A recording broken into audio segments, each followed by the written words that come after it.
नमस्कार. महाराष्ट्राच्या राजकारणातली एक गोष्ट जी आपल्याला संपूर्ण देशाचं चित्र दाखवू शकते, ती गोष्ट आहे इंदापूरची माती.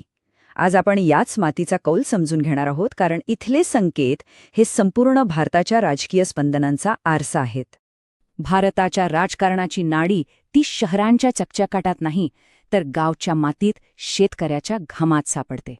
म्हणूनच आपण थेट इंदापूरमध्ये आलो आहोत, एक असा कृषीप्रधान भाग जिथे शेतीतला प्रत्येक निर्णय एक राजकीय वळण घेतो. इथली माती आणि माणसं केवळ पीक नाही, तर नेतेही ठरवतात. या भागाचा श्वासच आहे पाणी. द्राक्ष आणि डाळिंबाचे मळे फुलवणारे हात ते पाण्यावर अवलंबून आहेत, आणि जेव्हा हेच पाणी कमी होतं तेव्हा संघर्ष पेटतो. अलीकडे झालेली आंदोलनं ही फक्त पाण्याच्या टंचाईपुरती नव्हती, तर ती जगण्याच्या हक्कासाठी होती. चला आता थेट आकड्यांवर येऊया. जमिनीवरचा हा जो असंतोष आहे तो मतपटीत कसा उतरला? कारण राजकारणात शेवटी आकडेच बोलतात, आणि इंदापूरचे आकडे एक खूप रंजक गोष्ट सांगत आहेत.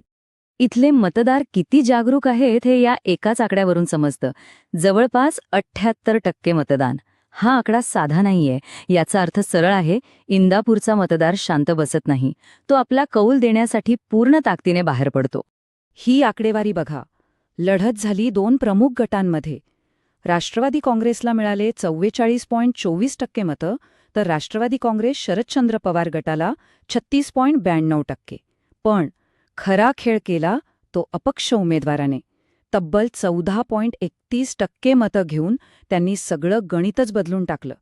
स्पष्ट विजय दोन्ही गटांच्या हातून निसटला. आणि विजयाचा अंतर किती? फक्त 19,410 मतांचं.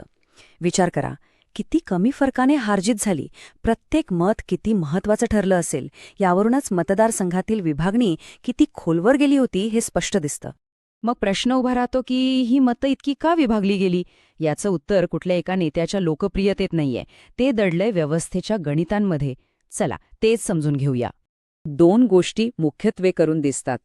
एक, राष्ट्रवादी काँग्रेसमध्ये जी फूट पडली त्यामुळे मतदारांमध्ये खूप संभ्रम होता. आणि दुसरं, भाजपने आपला उमेदवारच दिला नाही. मग भाजपची मतं गेली कुठे?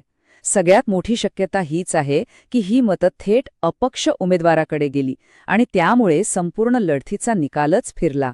आणि इथेच एका जबाबदार लोकशाहीचं महत्त्व समोर येतं. जेव्हा राजकीय पटलावर इतका संभ्रम असतो तेव्हा प्रत्येक नागरिकाला माहितीच्या आधारे आपला निर्णय घेण्याचा अधिकार असतो.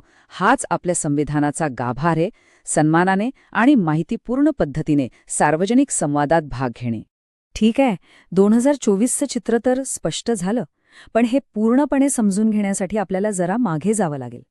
मागच्या 3 दशकांचा इतिहास पाहावा लागेल, कारण मतदार कोणालाही कायमस्वरूपी लक्षात ठेवत नाही.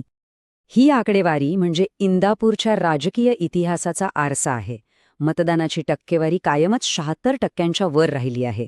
म्हणजे इथला मतदार नेहमीच सजग राहिला आहे.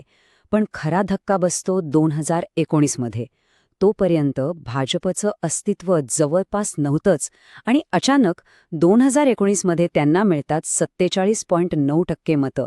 हा एक मोठा राजकीय भूकंप होता, जो व्यवस्थेविरोधी लाटेचे स्पष्ट संकेत देत होता. हा चार्ट सगळं काही एका वाक्यात सांगून जातो.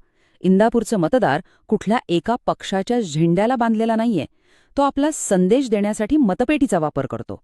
2019मध्ये ज्यांनी भाजपला भरभरून मतं दिली, 2024मध्ये ती मतं जणू गायबच झाली. मग ती कुठे गेली? याच प्रश्नात पुढच्या निवडणुकीचं उत्तर दडलेलं आहे.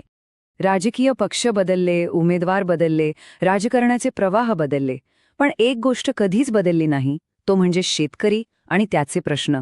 पाणी, शेतीसमोरील आव्हानं आणि पिकाला मिळणारा भाव, हाच तो धागा आहे जो इंदापूरच्या राजकारणाला एकत्र बांधून ठेवतो. आत्तापर्यंत आपण समस्येचं विश्लेषण केलं. आता उपायांबद्दल बोलूया. जर इंदापूरच्या मतदारांचा विश्वास परत जिंकायचा असेल, तर एक राजकीय रणनीती कशी असायला हवी, ती कशी तयार करता येईल? यासाठी एक चौफेर विचार करणारी रणनीती लागते. आपण याला चतुर्मुख सिद्धांत म्हणू शकतो.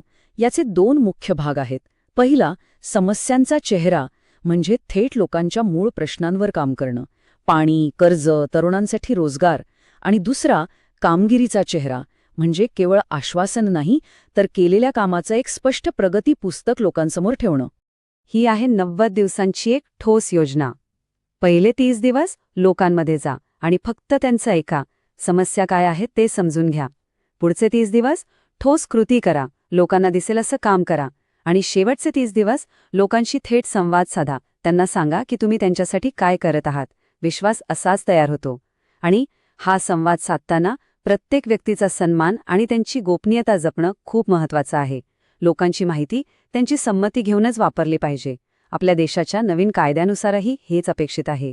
लोकांचा विश्वास जिंकण्याचा हा एक महत्त्वाचा भाग आहे. तर मग या सगळ्या विश्लेषणाच्या समारोपाकडे वळूया. या अभ्यासातून आपल्याला सर्वात मोठा धडा कोणता मिळतो? इंदापूरच्या मातीतून नेमका कोणता संदेश येतोय जो संपूर्ण देशातील राजकारण्यांनी ऐकायला हवा? संदेश अगदी स्पष्ट आहे. इंदापूरचा मतदार आणि खरं तर देशातला कुठलाही मतदार हा हुशार आहे, जागरूक आहे. त्याला त्याच्या रोजच्या जगण्याशी संबंधित प्रश्नांची उत्तरं हवी आहेत. दिलेली आश्वासनं पूर्ण झाली नाहीत तर तो पर्याय शोधतो. हाच भारतीय लोकशाहीचा खरा आत्मा आहे. आणि माती कधी खोटं बोलत नाही.